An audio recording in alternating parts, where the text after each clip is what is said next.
In the grand halls of medieval Europe, power was rarely expressed only through crowns, armies, or castles. It was often displayed in subtler, yet equally powerful symbols that communicated wealth, refinement, and authority. One of the most curious and overlooked of these symbols was not a jewel-encrusted sword or a golden goblet, but something much humbler: the fork. In today's world, the fork is such an ordinary tool that it barely attracts our attention.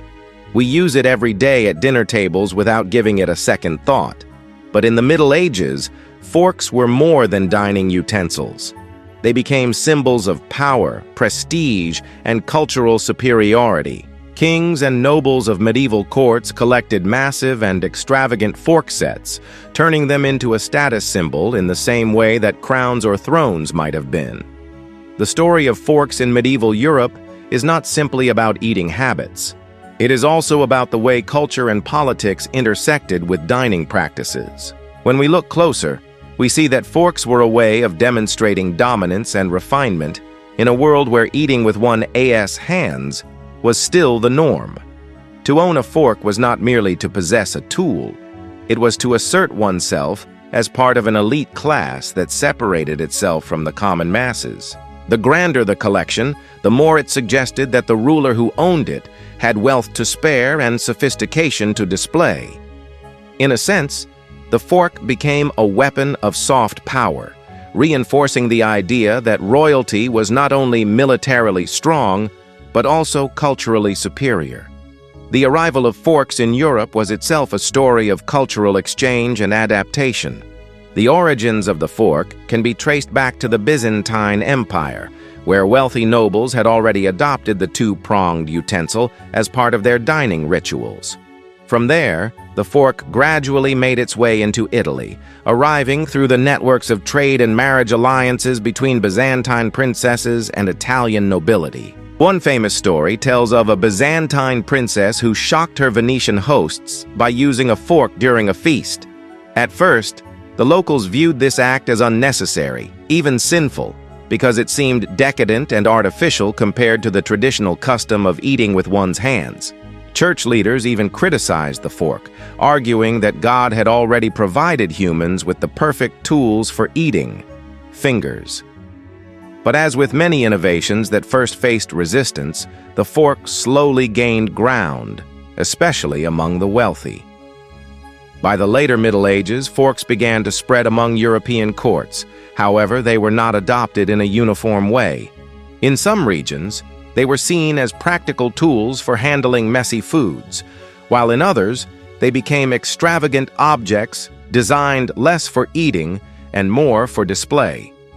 It was in royal courts and noble households where forks transformed into symbols of authority.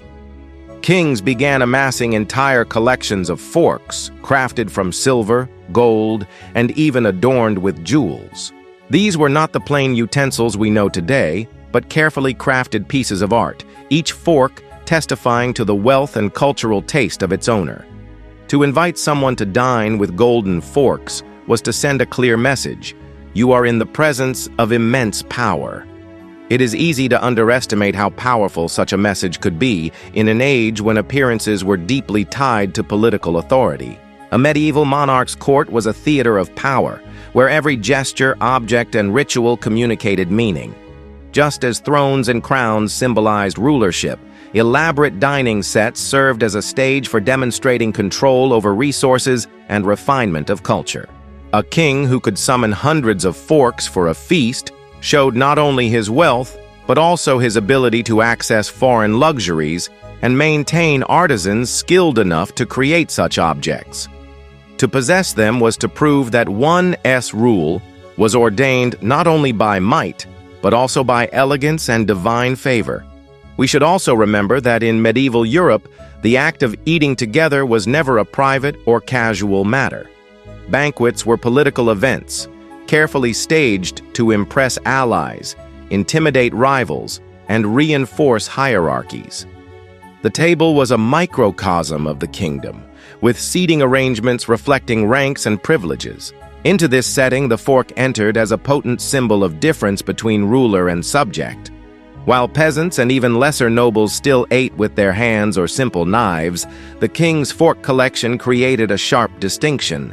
It made dining not only more refined, but also more exclusive, turning the very act of lifting food to one's mouth into a demonstration of superiority. This obsession with forks was also tied to broader medieval concerns with cleanliness and order. Unlike today, where hygiene is often framed as a matter of personal health, in the Middle Ages, cleanliness was linked to morality and status. To eat with one's hands was seen as messy and improper in the company of nobility. Forks, therefore, elevated the act of dining into something closer to a ritual, separating the refined from the vulgar. In this way, kings used forks not only to impress others, but also to embody the very values that distinguished them as rulers chosen by God. Cleanliness, refinement, and elegance became part of their political image, and the fork was a perfect tool for this performance. By the late medieval period, owning a fork collection became a kind of arms race among rulers. Just as they competed in building larger castles or gathering more soldiers, kings began amassing increasingly lavish sets of forks to outshine their rivals. Entire treasuries contained hundreds of forks made from precious metals, decorated with gems and engraved with intricate designs. They were locked away like sacred objects, brought out only for the grandest of feasts. The fork, once an exotic curiosity from the East, had now become a marker of ultimate Western power. The symbolic weight of forks in the Middle Ages reveals how even the smallest objects could carry immense meaning in the world of kingship. What made them particularly fascinating was the way they bridged the line between the practical and the ceremonial. A fork could of course be used to bring food to one's mouth, but in the courts of Europe it was just as likely to rest untouched on the table gleaming in candlelight as a silent proclamation of wealth and dominance. The spectacle of banquets was often less about eating and more about being seen. And here the fork performed a role as crucial as the crown jewels or royal banners. At royal feasts, the sheer scale of these collections was meant to astonish. Imagine entering a grand hall where long tables stretched endlessly, each place setting marked not just by plates and goblets, but by forks of silver and gold. The shimmer of precious metals would catch the light of chandeliers and torches, dazzling the eyes of guests. This was not simply dining, it was theater. The monarch was both host and director, staging a drama in which every fork was a prop that spoke of divine right and worldly authority. Guests seated at such tables were meant to understand immediately that they were in the presence of greatness. And that greatness could be measured not only in armies or lands, but also in the glittering instruments of refined living. The artisans who crafted these forks were themselves part of the story. In medieval Europe, craftsmanship was a direct reflection of royal patronage. Kings and queens commissioned blacksmiths, goldsmiths, and jewelers to produce elaborate designs, sometimes with religious motifs, coats of arms, or mythological creatures engraved on the handles. A fork could therefore carry not only aesthetic beauty, but also symbolic meaning, embedding political or spiritual messages into its very design. A fork engraved with a lion might remind guests of the king's strength, while one adorned with a cross could emphasize his divine sanction. In this way, forks became miniature monuments, each one silently reinforcing the ideology of kingship. Forks also represented an important connection to international trade. In order to collect such objects, European monarchs had to secure access to luxury materials from distant lands. Silver came from Central Europe, gold from Africa, gems from the East, and techniques of fine metalwork often traveled from the Islamic world or Byzantium. A fork collection was therefore not only a sign of wealth, but also of a king's global reach. Possessing forks meant controlling trade networks, having diplomatic ties, and demonstrating one's place in a wider world of commerce and culture. In a time when rulers sought to outdo one another, the ability to fill a treasury with exotic utensils was a subtle but powerful claim to superiority. The fascination with forks also highlighted a growing shift in how medieval elites thought about civility. To rule was not only to command armies, but also to embody refinement. The fork came to symbolize the idea that kings and nobles were fundamentally different from the common people, not just in wealth but in manners. Where peasants ate with their hands, rulers displayed restraint and elegance. Dining became a ritual of discipline as much as indulgence, showing that a true king was one who could control not only his kingdom, but also his own gestures at the table. This emphasis on etiquette created a culture where forks were both a tool and a lesson. They taught nobility to separate themselves, physically and symbolically, from the masses. It is worth noting, however, that not all Europeans accepted this new custom immediately. In some regions, forks remained objects of suspicion or mockery well into the Renaissance. To some traditionalists, they seemed overly delicate, even effeminate, compared to the rugged use of knives and hands. There are accounts of individuals ridiculing fork users as overly proud or affected, seeing the utensil as unnecessary luxury. Yet this resistance only added to the prestige of kings who adopted them. By embracing the fork, monarchs set themselves apart as visionaries, ahead of their time, willing to embrace foreign innovations that lesser men rejected. The very controversy surrounding forks reinforced their role as a boundary between rulers and subjects. As forks became entrenched in the culture of power, they also acquired an almost sacred aura. Many royal collections were guarded like relics, passed down from one generation to another, carefully inventoried and stored in treasuries alongside crowns, scepters, and jewels. Some forks were never used at all, existing purely as symbols of dynastic continuity and authority. They became heirlooms that testified not only to the wealth of a single ruler, but to the enduring legacy of an entire royal line. Just as a crown could be placed on the head of each successive king, a fork collection could symbolize the unbroken chain of refinement and grandeur that defined a dynasty. Banquets, of course, remained the primary stage for displaying these treasures. Chroniclers describe grand feasts where hundreds of guests dined together, with music, dancing, and entertainment accompanying the endless procession of dishes. In these spectacles, forks appeared as silent actors, aligning the act of eating with the larger drama of rule. When ambassadors visited from foreign lands, they would be greeted not only by displays of military strength, but also by these subtler shows of wealth.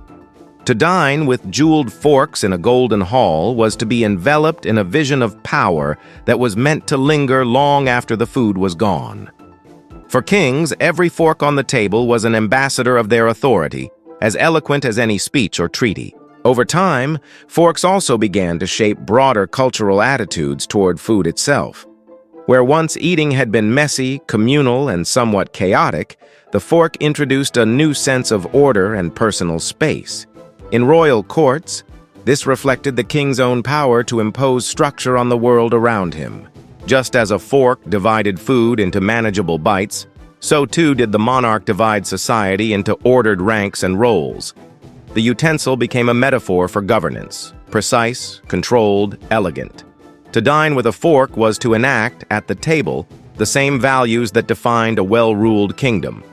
By the end of the Middle Ages, fork collections had become almost obligatory for rulers who wished to be taken seriously by their peers. They were no longer oddities imported from the East, but central features of European aristocratic identity. To lack such a collection would have been to appear backward or provincial, unworthy of true kingship. In this sense, forks completed their transformation from strange novelty to indispensable emblem of authority. The monarch who presided over a glittering banquet of golden forks was making a statement not only about his own reign, but also about the future of civilization itself. The cultural journey of forks in the Middle Ages tells us something profound about human society. Power is never expressed solely through brute force. It is also woven into symbols, rituals, and objects that appear trivial at first glance. A fork may seem far removed from the grandeur of castles or the clash of armies, yet in the courts of medieval Europe it carried the same political weight as banners and seals. Kings understood that ruling was not just about commanding soldiers, but about shaping perceptions, and the fork was a perfect tool for that purpose. Its very presence at the table reminded everyone that this was no ordinary household, but the center of authority and refinement. The evolution of fork collections also reflected the larger transformation of medieval culture into early modern society. As Europe moved slowly out of the feudal world and into an era of expanding trade, exploration, and Renaissance humanism, symbols of civility became ever more important. Forks were among the first household objects to embody this shift. They represented a movement away from the rough communal traditions of medieval dining toward the individualized, elegant practices that would dominate the Renaissance. To possess forks was to stand on the threshold of modernity, to show that one's court was not stuck in the past but leading the way into a more refined future. Another layer of meaning can be found in how forks influenced the behavior of those who used them. When a king or noble picked up a fork, he was not only eating more neatly, he was training his body to embody restraint, precision, and discipline. The fork forced diners to slow down, to handle food carefully, to act with composure. These qualities mirrored the very ideals that rulers wanted to project. A monarch who used a fork properly displayed not just wealth but also self-control, suggesting that his power was not wild or chaotic, but measured and deliberate. In this way, the fork became a silent teacher of royal virtue. For the wider population, however, forks remained out of reach for centuries. They were too expensive, too closely tied to noble identity, and too impractical for everyday peasant life. This divide reinforced the social hierarchies that structured medieval Europe. A fork on the table was not only a tool, but a wall, marking the boundary between those who ruled and those who served. It was a reminder that kings and their courtiers belonged to a different world, one of glittering refinement and divine sanction, far removed from the muddy fields of the common folk. The symbolism of forks, therefore, was not limited to royal propaganda, but extended into the very fabric of society, reminding everyone of their place in the grand order of things. In hindsight, it may seem almost comical that such importance was placed on utensils. Yet this is the nature of history. Objects gain meaning not because of what they are, but because of what people believe them to represent. For medieval kings, forks were a canvas onto which they projected their ideals of power, wealth, and refinement. They transformed an everyday act into a performance of authority, proving that no detail was too small when it came to maintaining control. If a crown symbolized rulership in public ceremonies, the fork did the same in the intimate theater of the feast hall. Both were crowns of a kind, one for the head, the other for the table. By the dawn of the Renaissance, forks had become increasingly common among the upper classes, eventually trickling down into broader society over the centuries that followed. But in the medieval period, their meaning was sharper, more exclusive, and deeply tied to kingship. Fork collections were not just treasures, they were instruments of political theater. They told stories of cultural exchange, of wealth and trade, of the delicate balance between tradition and innovation. Above all, they demonstrated the truth that rulers have always known. Power must be seen to be believed, and the smallest gesture can carry the weight of an empire. Today, when we pick up a fork at dinner, we rarely pause to think about its history. Yet behind this ordinary utensil lies a fascinating tale of ambition, identity, and authority. In the Middle Ages, forks were not mere tools for eating, but weapons of image-making, carefully wielded by kings to reinforce their dominance. They remind us that power often hides in plain sight, embedded in the rituals of daily life, waiting to be uncovered by those who look closely. To understand the fork is to understand the medieval mind, where every object, no matter how small, could be transformed into a symbol of greatness. So the next time you sit at a table and casually use a fork, consider the kings of the Middle Ages, whose vast collections of these glittering utensils once dazzled entire courts. What seems today like a simple piece of cutlery was, for them, a crown of polished metal, a jewel of refinement, a weapon of prestige. In those banquet halls of long ago, forks were more than utensils. They were proof that power could shine even in the smallest of things.